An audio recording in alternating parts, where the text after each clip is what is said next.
Bismillahirrahmanirrahim. Serial sekilas tentang kali ini judulnya adalah Guru Gembul Liberal, Tipologi Muslim ala Abdullah Said. Menilik polemik tentang nasab yang terjadi antara Guru Gembul dan proponen Pak Alawi, yang kemudian muncul tuduhan bahwa Guru Gembul adalah sosok liberalis atau penganut Islam liberal. Stigma Islam konservatif dan Islam liberal itu pernah mengemuka di awal tahun 2000-an, di mana katakanlah Islam konservatif itu bisa diwakili oleh Rizik Syihab dan kawan-kawan, ya. Sementara untuk kelompok Islam liberal setidaknya diwakili oleh Ulil Absar Abdallah. Meskipun demikian, jika ditarik lebih ke belakang, yakni di tahun 40-an, itu telah muncul istilah kelompok Islam Sontoloyo yang ditujukan pada kaum yang atau kelompok yang terlalu fikih sentris. Sementara gerbong Islam pembaharu itu bisa diwakili oleh Hasbi Asidiki, yang kemudian dilanjutkan oleh Nurholis Majid, Gus Dur, dan lain-lain. Itu representasi dari kelompok dengan pemikiran katakanlah liberal. Kategorisasi atau pembagian tipologi pemikiran Islam menjadi Islam konservatif dan Islam liberal sebenarnya lebih cenderung arbitrer gitu, dan sifatnya itu simplikatif.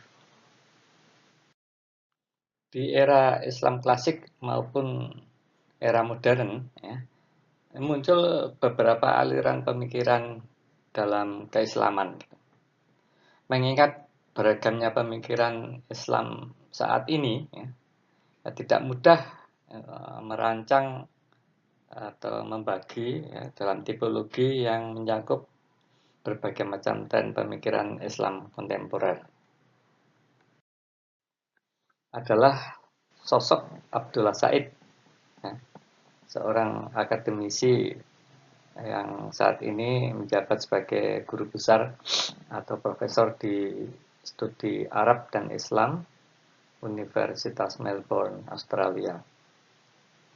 Said ini kelahiran Maladewa atau Maldives, Ia dikenal karena pandangannya yang lumayan progresif, mengenai diskursus keislaman. Abdullah Said membagi sosok Muslim atau sekelompok Muslim, komunitas Muslim itu dalam berbagai tipe atau tipologi itu. Nah, salah satunya adalah kelompok yang ia sebut sebagai kelompok tradisionalis legalis. Kelompok ini mengikuti dan menjalankan hukum Islam dan ajaran teologis tertentu itu secara ketat. Mereka menjunjung tinggi pendapat para ahli hukum Islam, dan teolog tradisional. Nah, tren ini dominan dalam sistem madrasah, yang sifatnya tradisionalis gitu, seperti yang ada di wilayah Timur Tengah, Afrika, anak benua India, dan di wilayah Melayu gitu, Indonesia, Malaysia, dan Brunei. Nah, ciri utama dari kelompok tradisionalis legalis, menurut Said, adalah mereka itu militan terhadap aliran teologi tertentu gitu. Namun tidak masuk dalam kategori konservatif gitu, apalagi radikal. Mereka tidak seperti itu. Tipologi kedua itu oleh Abdullah Said disebut dengan Islamis politik. Kelompok Islamis politik ini ya, selalu prihatin ya, dengan berkembangnya kondisi sosial politik ya, dalam komunitas Muslim, ya, terutama di era modern kontemporer. Mereka menolak setidaknya secara pemikiran hal-hal yang terkait dengan ideologi modern, nasionalisme, sekularisme, dan sosialisme. Mereka juga menolak ya, westernisasi. Kelompok Islam politik ini ya, senantiasa memperjuangkan proses reformasi dan perubahan dalam komunitas Muslim, namun menekankan pada nilai-nilai dan institusi Islam gitu. Tekanannya adalah pada bentuk institusi Islam atau keislaman. Ya. Mereka tertarik mendirikan negara Islam ya, sebagai contoh itu. Mereka juga cenderung untuk memproyeksikan program alternatif ya, dalam rangka memperluas cakupan makna Islam ya, dan peranannya dalam masyarakat secara lokal, ya, nasional maupun global. Mereka, ya, para Islamis politik ini pada umumnya tidak hanya berkegiatan di ranah pemikiran, namun juga dalam tataran praksis gitu. Mereka cenderung senang untuk mendirikan partai politik ya, dalam rangka untuk memenangkan dalam tanda petik pertarungan ideologi. Kategori berikutnya yang dilansir oleh Abdullah Said adalah Muslim sekuler. Nah, ini Muslim sekuler ini memandang agama Islam ya, itu merupakan wilayah atau keyakinan yang sifatnya pribadi atau hubungan privat ya, antara Tuhan dan individu atau manusia gitu. Mereka memandang tidak perlu adanya campur tangan negara dalam kehidupan beragama tiap Muslim yang sebagai rakyat gitu. Mereka juga menentang pendirian negara Islam ya, melalui tatanan hukum yang berlandaskan pada fikih, kurang lebih seperti itu. Kategorisasi atau tipologi Muslim atau kelompok Muslim selanjutnya adalah disebut oleh Abdullah Said dengan Puritan teologis. Kelompok atau kaum Puritan teologis ini terutama menaruh perhatian pada hal yang sifatnya teologis ya, sebagai keyakinan yang mutlak benar gitu. Ya, jadi ada klaim truth claim itu, klaim kebenaran gitu. Mereka senantiasa berupaya memurnikan masyarakat ya, dari apa yang mereka anggap sebagai praktek-praktek yang menyimpang atau bertentangan dengan ajaran Islam ya, seperti penghormatan berlebihan terhadap orang yang dianggap sebagai wali gitu, kemudian juga perilaku yang sifatnya tahayul ya, bid'ah, khurafat ya, sihir ya, termasuk juga praktek sufi. Akar pemikiran mereka itu sangat dipengaruhi oleh tokoh-tokoh konservatif ya, seperti Ibnu Taimiyah ya. Kemudian juga Muhammad bin Abdul Wahab gitu. Ciri khas dari kelompok Puritan teologis adalah tingkat puritanisme dan sifatnya itu literalisme gitu. Ditambah dengan acap kali melontarkan tuduhan bid'ah ya, bahkan hingga kafir ya, terhadap muslim lainnya yang berbeda paham dengan mereka. Lebih keras dari kelompok militan teologis adalah kelompok ekstremis militan. Demikian keterangan Abdullah Said ya.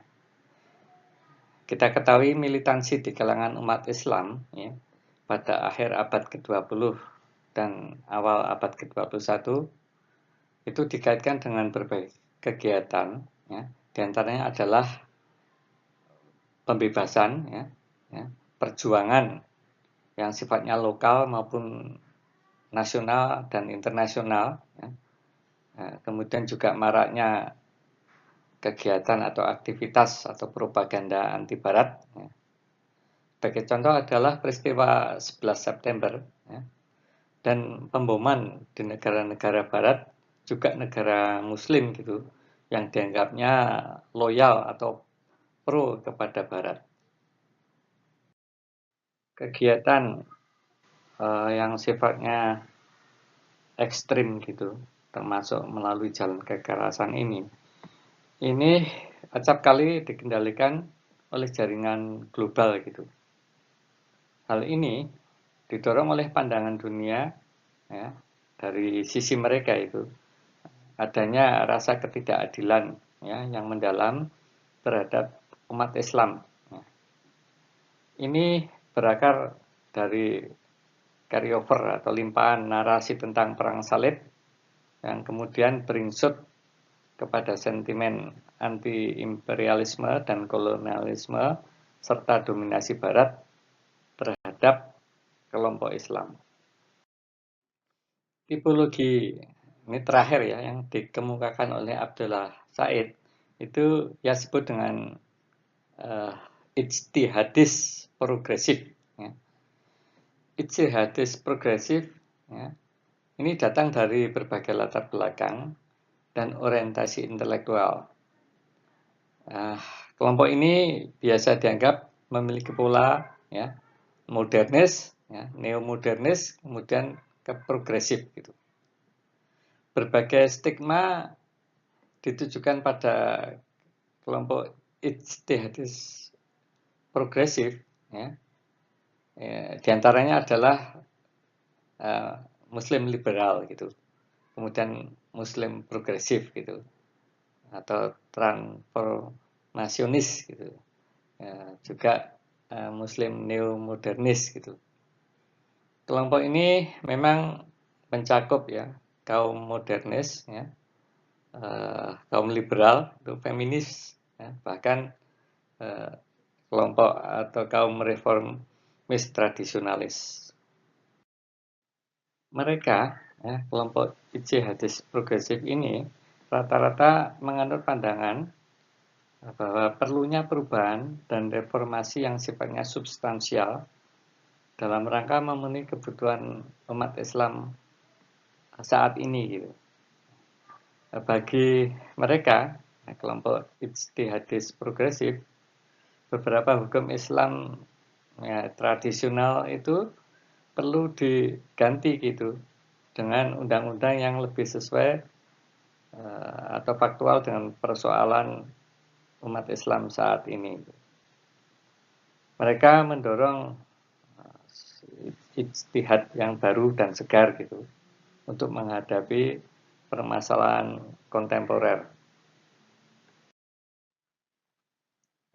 Kelompok ijtihadis progresif ini ya sebagian ya atau sebagian besar itu datang dari kaum cendekiawan Muslim gitu atau scholar Muslim, ya, yang bisa datang dari perguruan tinggi Islam, ya, ataupun lembaga keislaman pada umumnya. Pembahasan tentang tipologi Muslim di atas barangkali tidak memuaskan karena semakin kompleksnya, ya, aliran-aliran pemikiran dalam Islam senyampang perkembangan zaman. Ya.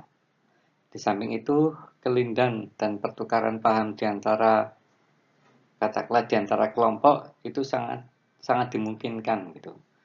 Sifatnya dinamis. Juga batas-batas pemahaman keislaman secara personal itu sebenarnya cenderung kasuistis, ya. Tidak selamanya hitam putih. Selain daripada itu, stigma yang ditautkan pada seseorang itu, seorang muslim, apakah itu tradisionalis, konservatif, atau progresif, atau liberal, ya, itu sebenarnya juga bisa jadi sifatnya subjektif ya. Karena dari pengalaman yang penulis pernah alami gitu, itu seseorang itu kadang dari penampilan sepertinya seorang muslim yang modernis gitu. Ya, tidak ada dalam tanda petik jejak-jejak yang tradisionalis gitu. Dari cara berpakaian itu kelihatan ya modern, tidak ada bedanya dengan pakaian-pakaian dikenakan oleh orang-orang kota pada umumnya gitu. Nah, namun dalam hal pandangan atau pemikiran keislaman itu dia cenderung agak konservatif gitu, agak kaku, ya. Sedemikian sehingga antara penampilan dan pemikiran itu kadang-kadang tidak selaras gitu. Ya. Penulis juga mengenal seorang yang sosoknya itu orang kalau melihat wah ini masuk golongan Islam yang gitu, tradisional, konservatif gitu. Namun kenyataannya ya karena penulis sudah cukup lama mengenal, itu pandangannya justru mungkin masuk kategori progresif, reformis seperti itu. Sehingga katakanlah jangan melihat buku itu dari sampulnya gitu. Nah, hal seperti ini kan menunjukkan bahwa tidak ada yang sifatnya hitam putih gitu. Ya, ada pergeseran atau percampuran dalam taraf atau nuansa tertentu. Demikian keterangan ringkas tentang pembagian ya, tipologi kelompok muslim ya, yang dilansir oleh Abdullah Said. Walau alam bisawab, kurang lebihnya mohon maaf. Terima kasih.